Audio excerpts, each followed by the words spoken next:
السلام علیکم۔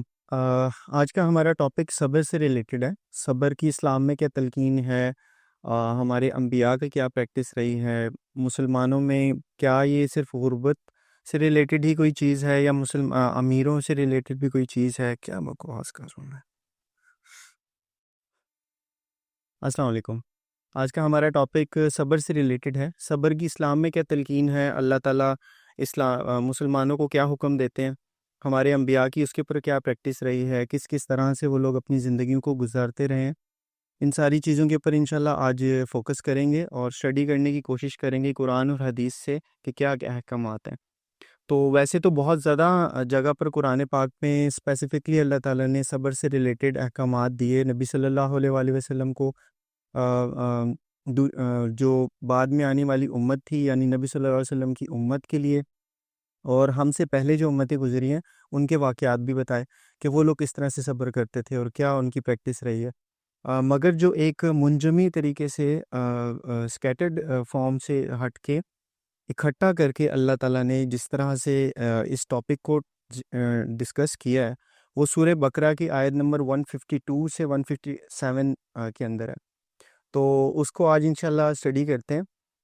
وہ سٹارٹ ہوتی ہے اعوذ باللہ من الشیطان الرجیم۔ اللہ تعالیٰ نے فرمایا فَاذْكُرُونِي أَذْكُرْكُمْ، یعنی میرا ذکر کرو تو میں تمہارا ذکر کروں گا۔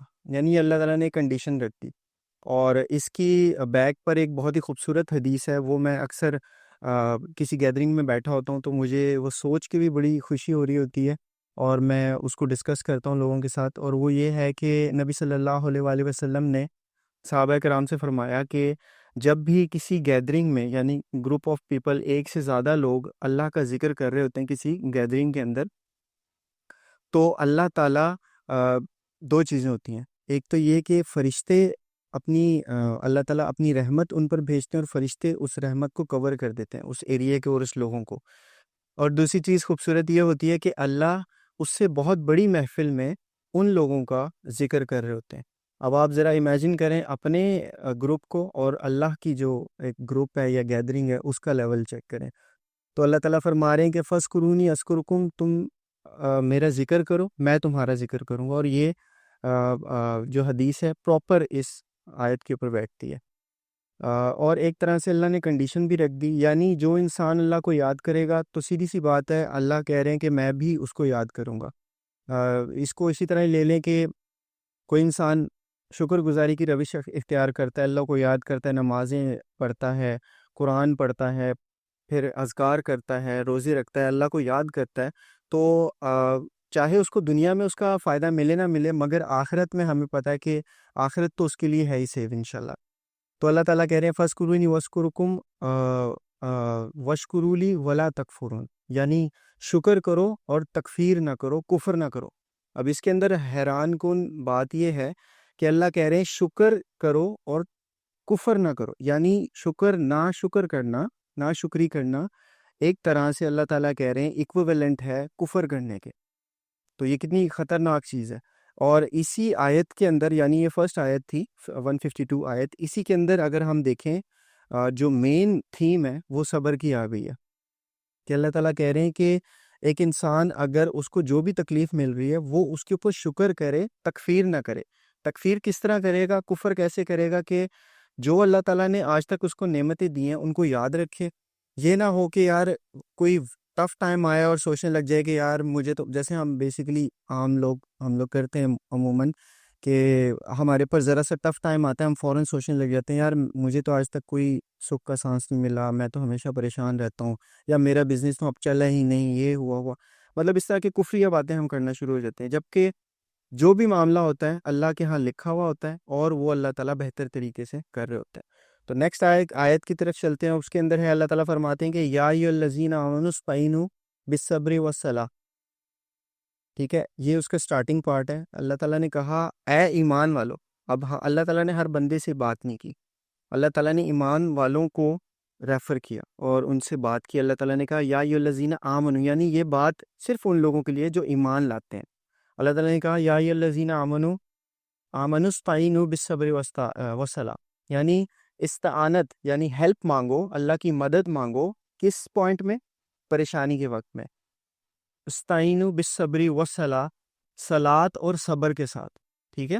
یعنی جب کوئی پریشانی آ جائے، کوئی تکلیف آ جائے، اللہ اسٹریٹجی بتا رہے ہیں کرنا کیا ہے کہ آپ نے پہلے نماز کو پکڑ لینا ہے صلات کے ساتھ، اللہ کو یاد کر کے، ٹھیک ہے؟ اور صرف صلات یہ نہیں ہے کہ نمازیں پڑھنا، اللہ کو یاد کرنے کو بھی صلات کہا جاتا ہے، یعنی اللہ کو یاد کریں اور صبر کریں۔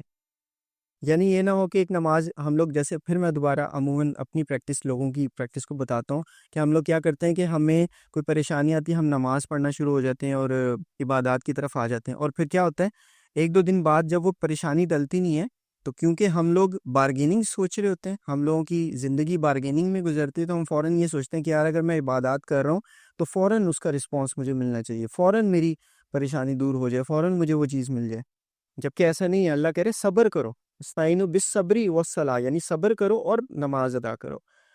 تو اور آگے پھر اسی آیت کے آخری پارٹ میں اللہ تعالیٰ نے فرمایا کہ ان اللہ مع الصابرین، اللہ تعالیٰ صبر کرنے والوں کے ساتھ ہے۔ دیکھیں اب ادھر اللہ تعالیٰ یہ بھی کہہ سکتے تھے کہ ان اللہ مع المصلحین، یعنی کہ نماز پڑھنے والوں کے ساتھ اللہ تعالیٰ، مگر اللہ نے کہا اللہ تعالیٰ صبر کرنے والوں کے ساتھ ہے، کیونکہ اللہ کو پتہ ہے کہ صبر کرنا نماز پڑھنے سے زیادہ مشکل کام ہے۔ ایک انسان عبادت گزار ہو سکتا ہے، اللہ تعالیٰ جگہ جگہ قرآن پاک میں کہتے ہیں کہ جب ہم ان کو اپنی فیورز دیتے ہیں، اچھی چیزیں دیتے ہیں، تو یہ اللہ کا شکر ادا کرتے ہیں، اور جب کوئی تکلیف دیتے ہیں تو یہ پریشان ہو جاتے ہیں اور کفر کرنا شروع ہو جاتے ہیں۔ تو اللہ کہہ رہے ہیں کہ صبر کرو اور نماز پڑھو۔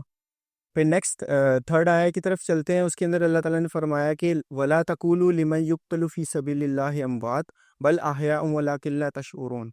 پہلے پارٹ پہ سمجھتے ہیں پہلے اس کو کہ وَلَا تَقُولُوا لِمَن يُقْتَلُ فِي سَبِيلِ اللَّهِ أَمْوَاتٌ، یعنی جو لوگ اللہ کے راستے میں قتل ہو جائیں ان لوگوں کو مرا ہوا نہ کہو، ٹھیک ہے؟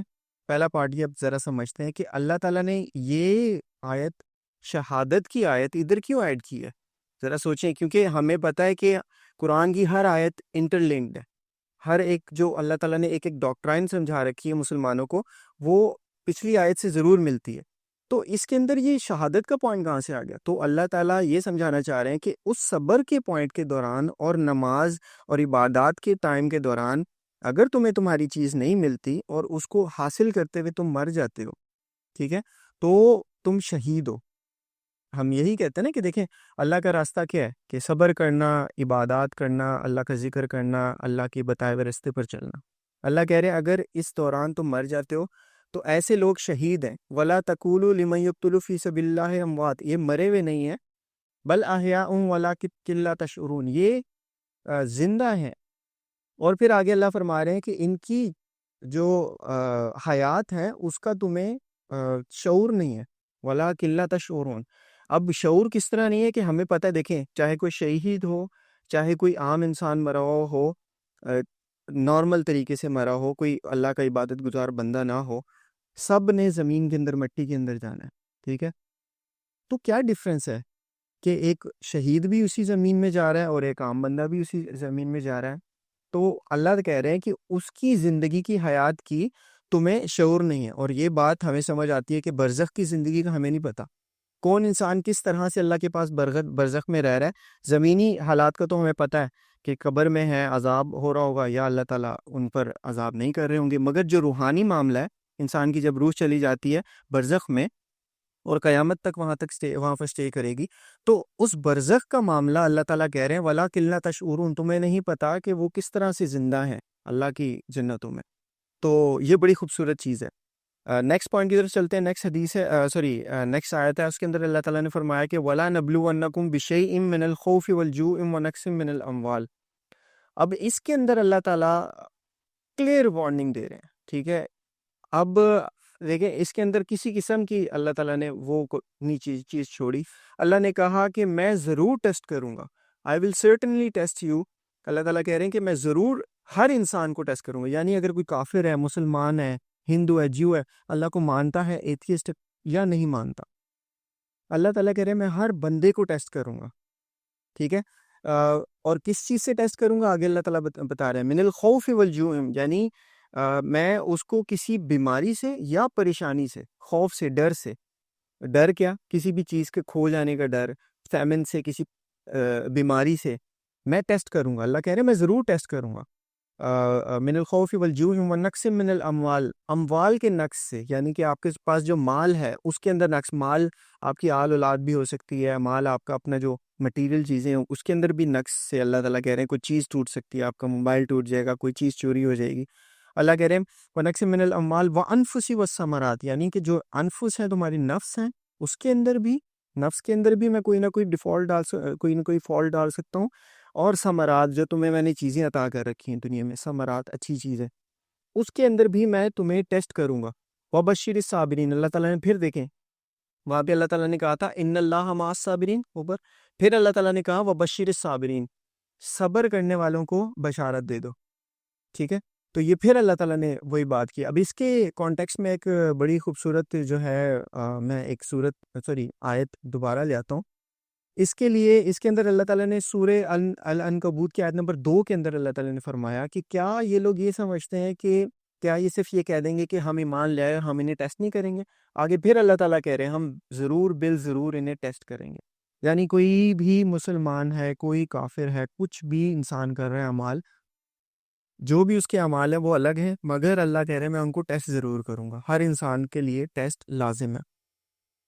تو اس سے ہمیں کیا پتہ چلا کہ یعنی انسان اس ٹیسٹ کو رو کے اور کفر کر کے گزارے یا صبر کر کے گزارے، تو اس کی وہ جو عمل ہوگا نا اس کے اوپر ڈیپینڈ کر رہا ہوگا کہ وہ آخرت کے معاملات اس کے ساتھ کیا اور دنیا میں کس طرح سے اللہ تعالیٰ اس کے لیے آسانیاں پیدا کریں گے. تو نیکسٹ آیت کی طرف چلتے ہیں. اللہ تعالیٰ فرما رہے ہیں کہ الذین اذا اصابتہم مصیبہ قالوا انا للہ و انا الیہ راجعون. بڑی خوبصورت دعا ہے. ہم جب بھی کوئی فوت ہوتا ہے یا کوئی پریشانی سنتے ہیں ہم یہی کہتے ہیں انا للہ و انا الیہ راجعون. اللہ تعالیٰ فرما رہے ہیں کہ الذین اصابت، یہ وہ لوگ ہیں الذین اصابتہم مصیبہ، کہ ان کے اوپر جب بھی مصیبت آتی ہے تو یہ کہتے ہیں انا للہ و انا الیہ راجعون، ہم اللہ کا مال ہے یا یہ جو چیز تھی یہ اللہ کی ہے اور ہم اسی کی طرف رجوع کرنے والے ہیں. ٹھیک ہے، اب دیکھیں ایک چیز آپ کی ہے ہی نہیں، آپ کی طرف بلانگ ہی نہیں کرتی، آپ اس کا کیسے سوچ کے پریشان ہو سکتے ہیں یار یہ میرے سے چھن گئی. اور اس چیز کو اللہ تعالیٰ نے بڑے خوبصورت طریقے سے سورہ حدید کی آیت نمبر 23 کے اندر مینشن کیا ہوا ہے.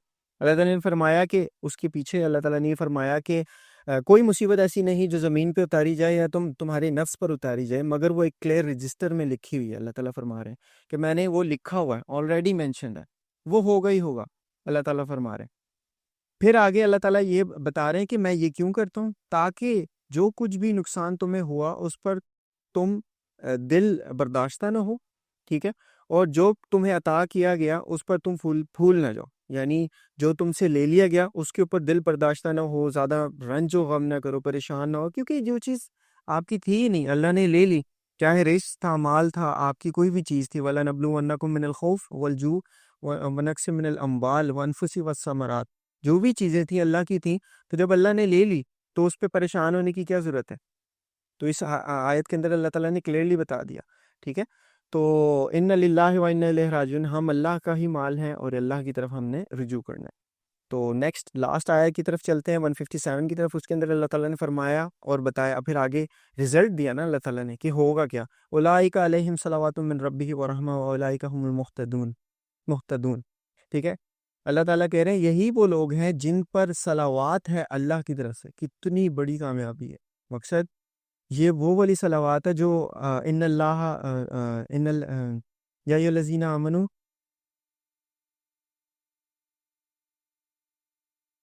یہ وہی والی صلوات ہے ان اللہ و ملائکتہ یصلون علی النبی، یعنی جو نبی صلی اللہ علیہ وآلہ وسلم پہ اللہ تعالیٰ صلوات بھیجتے ہیں. ان کے جانے کے بعد اللہ تعالیٰ کہہ رہے ہیں میں مومنین پر بھی، یعنی صبر کرنے والوں پر بھی صلوات بھیجتا ہوں.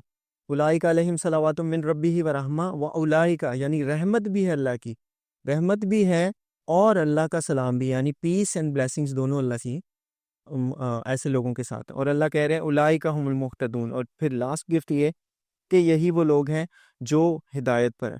ٹھیک ہے، کتنی خوبصورت طریقے سے اللہ تعالیٰ نے صبر کی ڈاکٹرن سمجھائی ہے. اور پھر وہی بات کہ آپ صبر کریں یا نہ کریں، ہونا وہی ہے جو اللہ نے لکھا ہوا. ٹھیک ہے، اس کے لیے میں ایک بڑی خوبصورت آیت ہے سورہ الانسان کی آیت نمبر 3، اس کے اندر اللہ تعالیٰ نے فرمایا کہ ہم نے راستہ دکھایا، یعنی ہم نے غلط اور صحیح بتا دیا. خواہ تم شکر گزاری کی روش اختیار کرو یا کفر کرو. اللہ کہہ رہے ہیں شکر کرو یا کفر کرو تم پر ہے، جو ہونا ہے وہ ہونا ہے. یہ اس کی کانٹیکس میں اللہ تعالیٰ بتا رہے ہیں. سورہ الانسان کی آیت نمبر 3 ہے. اللہ تعالیٰ کہہ رہے ہیں جو ہونا ہے وہ ہونا ہے، تم شکر کرو یا کفر کرو، جو رستہ ہے وہ اسی طرح ہی ہونا ہے. ٹھیک ہے. اور بہت ساری ایسی آیات ہیں جہاں پر اللہ تعالیٰ نے جگہ جگہ پر بتایا ہے کہ اللہ کی قدرت کس لیول تک ہے. ٹھیک ہے. اللہ تعالیٰ نے قرآن پاک میں سمجھایا کہ کوئی چیز ایسی زمین میں، روشنی میں، اندھیرے میں، سمندر کی گہرائی میں، درخت سے کوئی پتہ نہیں ٹوٹتا، نمی میں کوئی پودا نہیں پھوٹتا، مگر وہ ایک کلیئر رجسٹر میں اللہ نے آلریڈی لکھا ہوا ہے. یعنی جو چیز آپ کے اوپر آ رہی ہے اس کے اوپر صبر شکر کریں، اس کے اوپر زیادہ پریشان نہ ہو. ٹھیک ہے. انا للہ و انا الیہ راجعون. اور کفر نہ کریں. دیکھیں دعا مانگنا اور پریشان ہونا دو سیپریٹ چیزیں. ایک انسان پریشانی میں اللہ کی طرف ہی رجوع کرتا ہے، اور اس رجوع کرنے کو یہ ہمیں پتہ ہے ہمارے انبیاء کے ساتھ کیا ہوتا رہا ہے. مطلب یوسف علیہ السلام کے واقعہ لے لیں، کتنی بڑی ہم لوگوں کے لیے ٹیسٹ ہے اور کتنا بڑا ہم لوگوں کے لیے سبق ہے. حضرت ابراہیم لے لیں، نبی صلی اللہ علیہ وآلہ وسلم لے لیں. ان لوگوں کی عبارت ہے زندگی ٹیسٹ سے. کیا کرتے تھے؟ اللہ سے رجوع کرتے تھے، اللہ سے معافی طلب کرتے تھے. اتنے بڑے بڑے پیغمبر اللہ سے معافی مانگ رہے ہیں کیونکہ انہیں ایسے لگتا تھا کہ اللہ ہماری کسی غلطی کی وجہ سے یہ معاملہ ہوا ہے تو ہمیں معاف کر دے. تو کوئی ایسی پریشانی ہوتی ہے، پہلی اسٹریٹجی یہ ہے کہ اللہ کی طرف رجوع کریں. ٹھیک ہے. یا الذین آمنوا استعینوا بالصبر والصلاۃ، صبر کریں اور اللہ کی طرف رجوع کریں، اور انشاءاللہ اللہ ہم لوگوں کو اس معاملے سے نکالیں گے. اور پھر وہی بات کہ ہم شکر کریں یا کفر کریں، اللہ کو کوئی فرق نہیں پڑتا. جو وقت گزر رہا ہے وہ گزرے گا، ہر حساب سے، رود ہو کے بھی، شکر گزاری سے بھی. یہ ہوگا کہ آپ کا آخرت کے معاملات آسان ہو جائیں گے اور اللہ تعالیٰ کی ہدایت آپ کے اوپر آ جائے گی. ٹھیک ہے. جو اینڈ میں اللہ تعالیٰ نے بتایا کہ اولئک علیہم صلوات من ربی و رحمہ واولئک هم المہتدون. یہ پھر گفٹ ان لوگوں کو ملے گا جو صبر کریں گے اور اللہ کی عبادت کریں گے. اللہ تعالیٰ ہمیں صبر کو سمجھنے کی، قرآنی آیات کو سمجھنے کی، ان کے اوپر عمل کرنے کی، نبی صلی اللہ علیہ وسلم کی احادیث کو سمجھنے کی اور ان پر عمل کرنے کی توفیق عطا فرمائے. صحیح طریقے سے صبر کرنے کی، لوگوں کو تلقین کرنے کی توفیق عطا فرمائے. جزاک اللہ خیر. آپ لوگوں نے سنا مجھے. Thank you so much.